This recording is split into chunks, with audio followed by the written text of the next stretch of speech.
avant que je connaisse le centre d'accueil, ma vie, c'était vraiment catastrophique.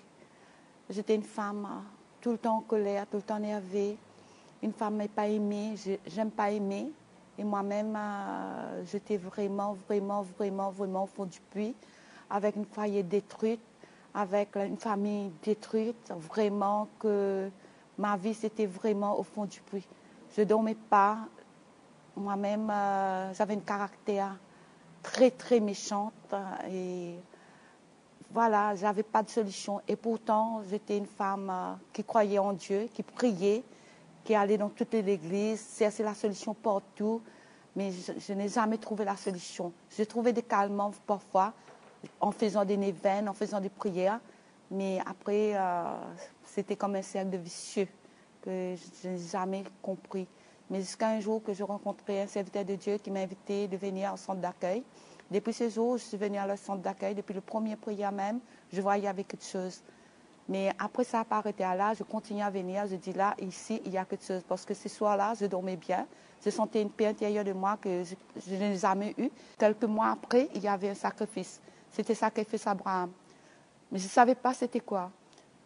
Parce que l'homme de Dieu, le serviteur de Dieu a expliqué c'est quoi le sacrifice, à mettre de témoignages de ça.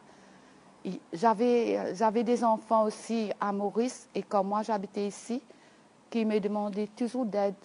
Au fait, j'avais un fils qui n'avait pas de travail, qui me disait « Maman, j'ai besoin de matériel, je suis électricien, mais je n'ai pas de matériel pour travail. J'ai besoin même un beau machine à percer. » J'ai dit « Oui, je vais ramasser de l'argent pour t'envoyer ça, pour que tu puisses avoir du travail. » Donc, le moment sacrifice arrivé. L'argent était là pour lui donner. J'ai décidé de prendre tout cet argent et tout ce que j'avais. J'ai dit, je vais participer à cette campagne d'Israël. C'est vrai, avec les saints de prière, on a prié pendant la nuit, on nous a demandé de prier. On a prié et j'ai déposé mon sacrifice. Mais même semaine, quand j'ai déposé mon sacrifice, et comme vous savez très bien qu'à Maurice, on n'a pas d'aide, on n'a rien. Mon fils m'a téléphoné et dit, maman, j'ai reçu un courrier du gouvernement qui m'a offert pour faire des études pour être marin. Le gouvernement va me payer tout. J'ai dit, oui, si tu veux, allez.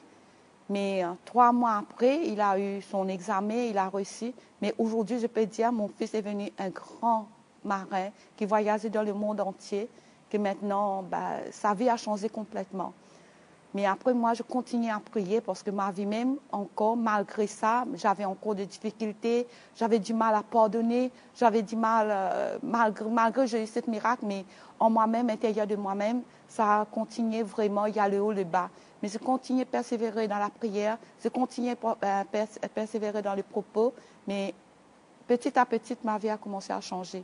À changer d'une façon que moi-même, je ne crois pas. Tout le monde me regarde, m'a dit, Yolette, mais toi-même, ton caractère est en train de changer et je vois les choses différemment. Avant, je ne souriais jamais. Je riais jamais parce que tout le temps, mon visage était fermé. J'avais un visage fermé. Mais maintenant, je deviens ouvert, je commence à communiquer. Avant, j'avais du mal à communiquer, j'avais du mal à parler. J'avais peur à parler avec les gens parce que tout le temps, comme si je me sens rejetée. J'ai participé aussi à une deuxième campagne. Je dis...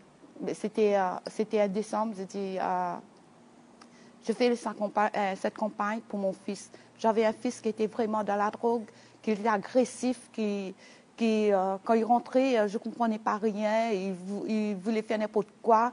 Un jour, il voulait mettre même le feu sur moi. Et après, je dis, le sacrifice est arrivé. Je dis, je vais sacrifier. J'ai eu le premier résultat, mais je crois que c'est Dieu que je sers, c'est un Dieu qui est capable. J'avais confiance totalement. Je dis, je suis sûre que ça va marcher. Je suis venue à la prière, dans le réveillé de prière. Le serviteur de Dieu a parlé, a dit, Dieu va vous révéler qu'est-ce que vous devez faire. Ce soir-là, Dieu m'a parlé. J'avais plein de bijoux, j'avais plein de bagues dans mes doigts.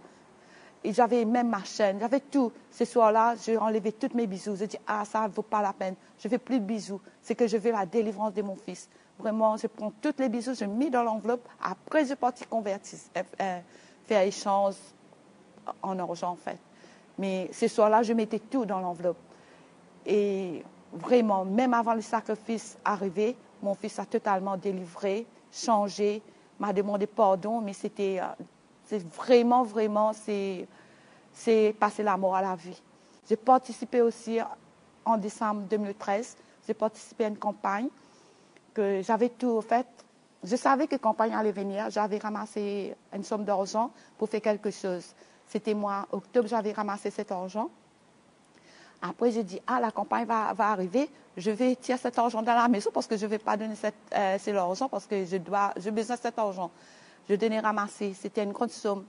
Après décembre, quand la campagne est arrivée, Dieu m'a demandé de déposer cet argent.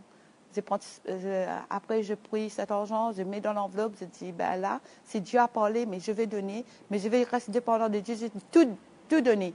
Je dis, c'était une grosse somme, mais je donnais. C'était décembre 2013. Je donnais ça en décembre, mais en juin 2014, c'est-à-dire 6 mois après, Dieu m'a fait une grâce, fait une grande bénédiction. Je n'ai jamais voyagé, aller partout, tout ça, mais j'ai eu une grâce.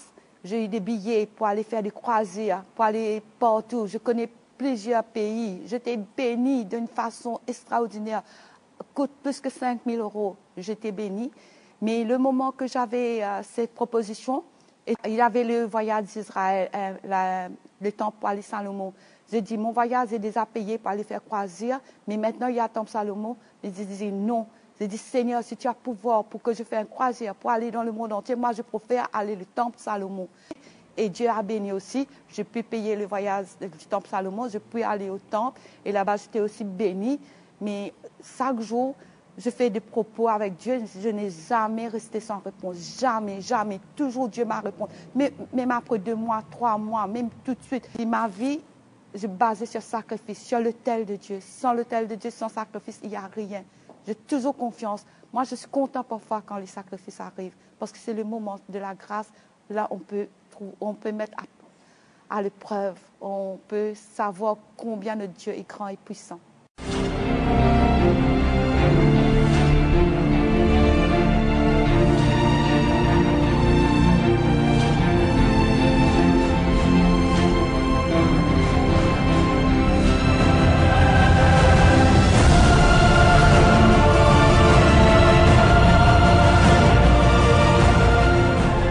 Une foi sacrificielle, Abraham, il a vu toutes les promesses de Dieu s'accomplir dans sa vie parce qu'il a fait quelque chose d'unique. Et vous avez aussi cette opportunité à travers la campagne d'Israël dans le temple de Salomon. Vous allez présenter votre demande, votre plus grand rêve et votre sacrifice unique. Et Dieu, il fera aussi des choses uniques dans votre vie.